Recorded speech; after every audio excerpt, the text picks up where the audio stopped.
Tonight we turn to Pakistan, a country under intense economic pressure, facing rising inflation, fragile foreign exchange reserves, and repeated dependence on international bailouts. At a moment when every financial decision carries heavy consequences, Pakistan has chosen to make a bold and controversial move. It has stepped into the world of cryptocurrency, not cautiously, but with ambition. Supporters call it forward-thinking. Critics warn it is reckless. What is clear is that this decision could shape Pakistan's economic future for years to come. Pakistan's economy has long struggled with structural weaknesses. Inflation has eroded purchasing power. The rupee has faced persistent depreciation, and foreign reserves have remained dangerously low.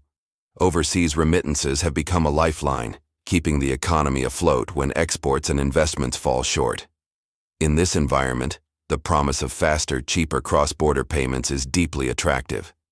Cryptocurrency, especially stablecoins, appears to offer a shortcut around costly intermediaries and slow banking systems. For policymakers desperate for solutions, crypto looks like opportunity. In early 2026, Pakistan took a decisive step by signing a Memorandum of Understanding with SC Financial Technologies, a firm affiliated with World Liberty Financial, a crypto venture linked to the family of U.S. President Donald Trump. The agreement focused on exploring the use of a U.S. dollar-backed stablecoin known as USD1.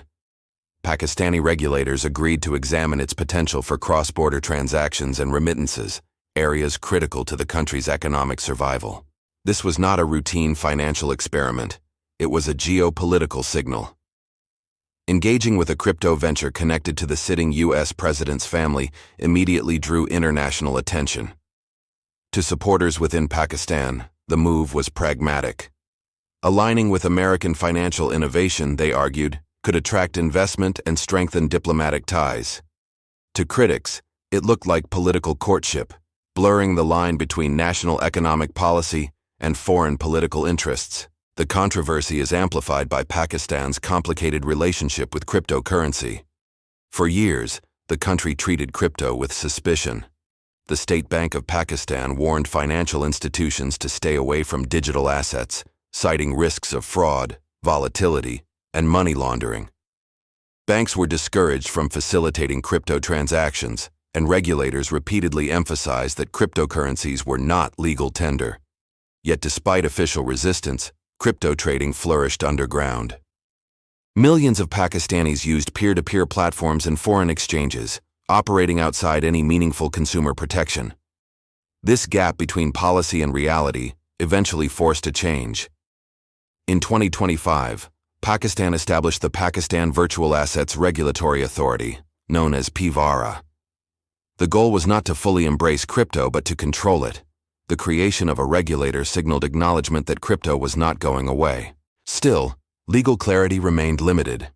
Cryptocurrencies were not recognized as official money. The rupee remained the only legal tender. Crypto existed in a gray zone, regulated but not fully legalized, monitored but not fully integrated. Against this uncertain backdrop, Pakistan's crypto ambitions grew. The government announced plans for a strategic Bitcoin reserve and government-backed Bitcoin mining operations. Officials revealed that up to 2,000 megawatts of surplus electricity could be allocated for crypto mining.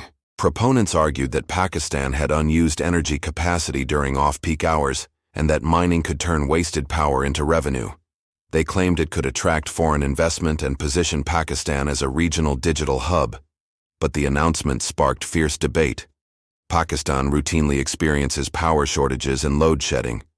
Large sections of the population face electricity cuts, sometimes daily. Allocating energy to Bitcoin mining while households and industries struggle raised uncomfortable questions. Critics asked whether mining profits would outweigh social costs, and who would ultimately control the mined Bitcoin. They also warned that Bitcoin's price volatility could turn a state-backed experiment into a financial liability overnight. The USD1 stablecoin deal added another layer of complexity. Stablecoins are designed to maintain a fixed value, usually pegged to the US dollar. In theory, they offer the efficiency of crypto without extreme volatility. In practice, stablecoins rely entirely on trust. Users must believe that each token is fully backed by real reserves and that those reserves are safely held and transparently audited.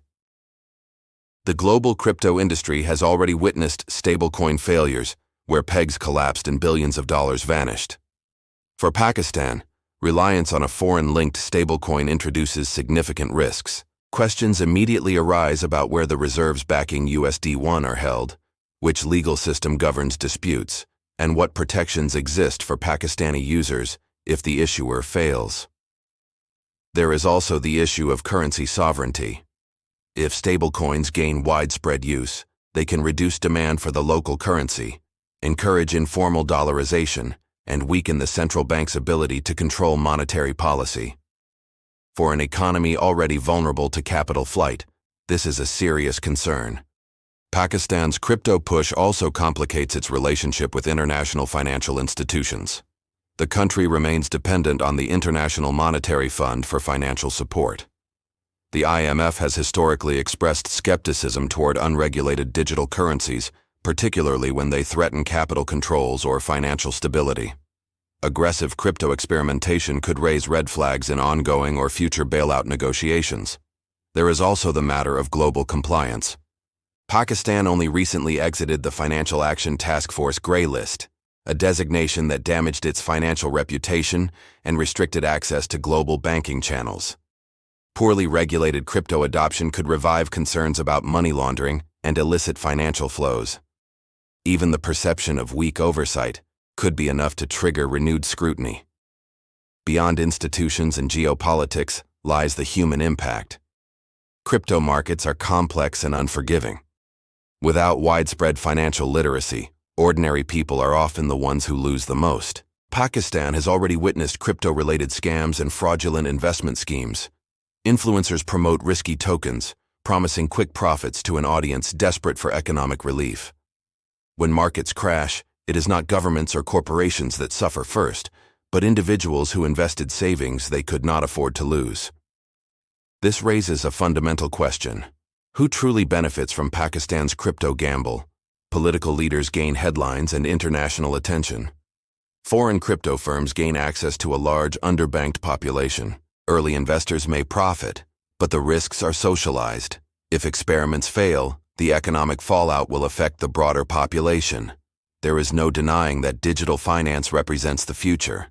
Ignoring crypto entirely would be unrealistic, but innovation without preparation can be destructive.